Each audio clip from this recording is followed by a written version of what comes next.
मैं समी इब्राहिम और आप मेरा यूट्यूब और फेसबुक चैनल देख रहे हैं।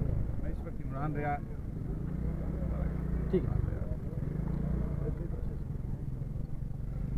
ओके अस्सलाम वालेकुम। मैं समी इब्राहिम और आप देख रहे हैं मेरा यूट्यूब और फेसबुक चैनल। मैं इस वक्त अरशद शरीफ के घर के सामने खड़ा हूँ। एड्रेस आपको बताता हूँ।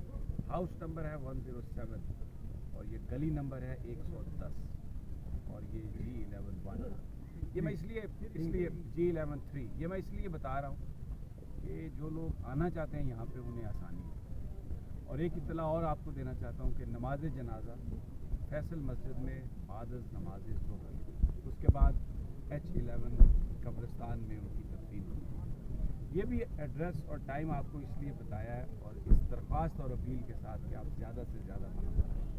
अरशद शरीफ कल मनो मट्टी के नीचे हम उसे अपने हाथों से उतारेंगे और लेकिन जिस मकसद के लिए उसने अपनी जान दी है इस दुनिया को खैरबाद कहा है। यहाँ पर मेरे इर्द गिर्द जो सारे लोग खड़े हैं इनके दिलों में भी वो शमा उसने रोशन कर दी है जिसके लिए वो खुद सारी ज़िंदगी लड़ता रहा।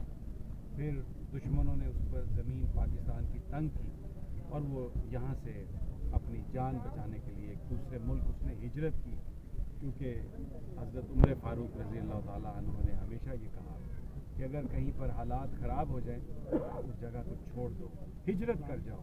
अल्लाह ताला जब हालात बेहतर करें तो वापस आ जाओ। तो वो डरा नहीं, झुका नहीं और बिका नहीं, इसलिए वो इस मुल्क को छोड़ के चला गया। जाने से पहले उसने चीफ जस्टिस को भी खत लिखे, सदर पाकिस्तान को भी खत लिखे, अपनी जो उसके वीलॉग्स थे या जो प्रोग्राम्स थे उसमें भी उसने बताया कि कौन लोग हैं जिनसे उसको ख़तरा है और क्यों ख़तरा है।